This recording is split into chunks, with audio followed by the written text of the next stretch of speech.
Buenas tardes jóvenes, ¿qué tal? ¿Cómo les va? Espero que se encuentren muy bien.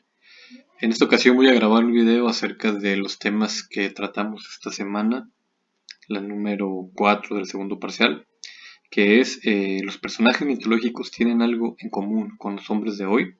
El mito de Pandora y Prometeo, Metamorfosis de Ovidio, Faetón, Narciso y Eco, Tiresias, Aracne. Este es el primer tema. El segundo tema que vamos a ver es la importancia del fondo y la forma en lo que digo.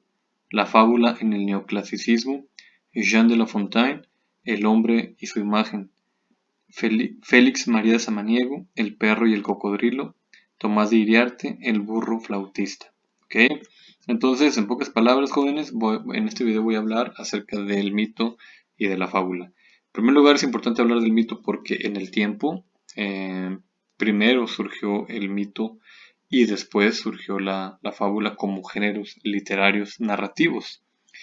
Entonces, bueno, algo importante que tiene el mito, que tenemos que entender del mito, es que este existe por una necesidad, o surge en en las culturas antiguas por una necesidad de responder a sus dudas trascendentales, esenciales, digámoslo así, que tienen que ver con fenómenos de la naturaleza, con fenómenos sociales, incluso,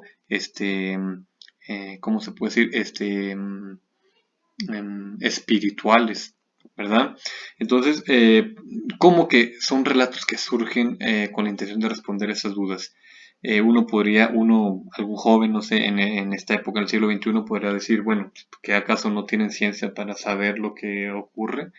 Y ese es el punto importante, ¿no? Las culturas más antiguas de la historia de la humanidad, pues no tenían tan desarrollado, digámoslo así, el pensamiento científico. La ciencia no estaba tan desarrollada. Por supuesto que había tecnología también, pero las tecnologías pues no tampoco estaban tan desarrolladas como las tenemos hoy en día. De hecho, hoy en día pues encontramos más estrecha la relación entre ciencia y tecnología que antes, ¿no? Entonces, lo que para nosotros puede ser algo sencillo como el fenómeno de la lluvia, hoy en día un niño de tercero de primaria, de segundo de primaria, puede ya explicar el fenómeno de la lluvia gracias pues a la ciencia, ¿no? Que nos ayuda a entender en qué consiste, ¿no? Cómo ocurre la lluvia. Sin embargo, que les gustase 5.000 años, hace 5.000 años, pues era difícil entender la lluvia, ¿verdad? Entonces, debido a ello, porque pues, no tenían, les digo, las ciencias ni los aparatos tecnológicos que tenemos hoy en día para saber. Entonces ellos tenían que dar una respuesta que satisficiera la necesidad de saber, ¿verdad? De responder esa duda. Y es como surgen los mitos, les digo. Tenemos mitos teogónicos que nos hablan del origen de Dios o de los dioses. Tenemos mitos antropogónicos que nos hablan de antropos, hombre, el origen de los hombres. Etiológicos son los mitos que nos responden la duda de cómo se originaron algunas cosas, las plantas, los animales también. Los mitos cosmogónicos, perdón, son aquellos que nos explican el origen del planeta, del mundo, ¿verdad? Del universo. Los fundacionales, aquellos que nos explican el origen de algunos lugares, de algunas ciudades, de algunas poblaciones, instituciones. Y finalmente tenemos también mitos morales, que más que enseñarnos el origen de algo, nos enseñan cuestiones más morales, como lo dice su nombre, ¿no? Es decir, del bien y del mal. ¿Ok? Cómo debemos comportarnos en la sociedad. Entonces, a este respecto, bueno, surgen muchos mitos. Y ojo, no solamente en la cultura griega, porque normalmente cuando hablamos de mito pienso yo, ¿no? O sea, imagino, perdón, yo, que muchos piensan en mitología griega, ¿verdad? Y es que sí es muy conocida, efectivamente, ¿no? Sin embargo, pues todos los pueblos en la antigüedad, hasta donde yo sé, donde yo podría decirles, los pueblos más desarrollados al menos tenían un sistema de complejo de mitos, o más o menos complejo de mitos, ¿no? De creencias.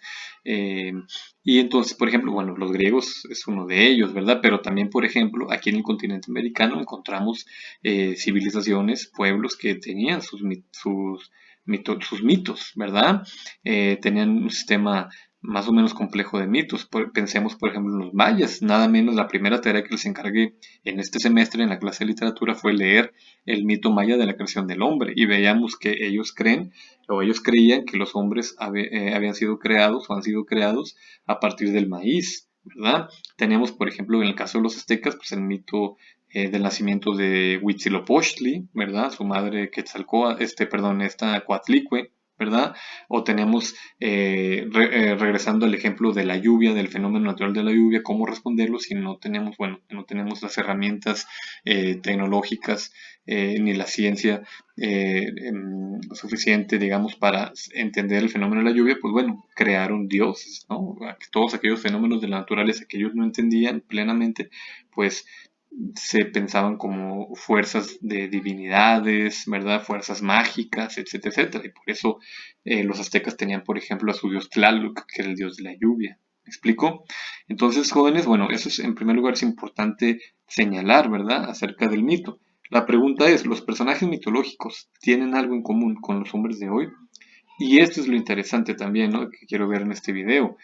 ¿Por qué nos hacen esta pregunta? Bueno, para entender un poquito esta pregunta o de qué va esta pregunta, tenemos que saber que hay teorías evolucionistas y teorías antievolucionistas del ser humano.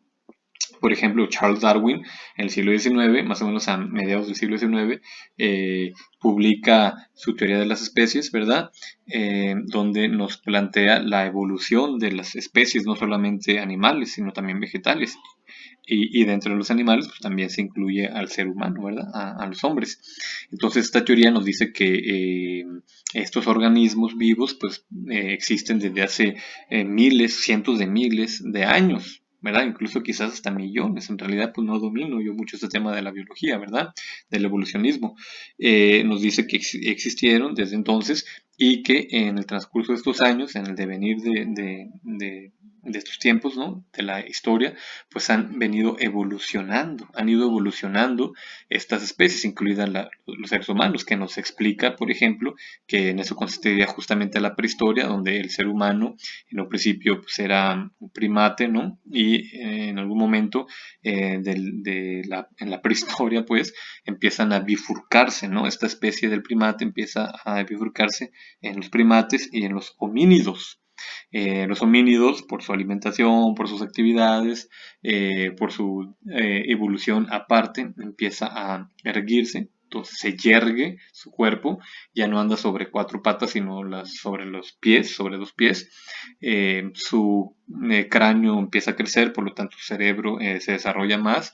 El dedo pulgar se retrae, se aleja, se separa de los demás dedos y eso ayuda a que los hombres pudieran asirse de las cosas, tomar cosas con más facilidad, herramientas, por ejemplo, crear herramientas, y nos dice que pues continúa evolucionando hasta llegar a lo que conocemos como el Homo sapiens sapiens, que seríamos nosotros, si no me equivoco, ¿no?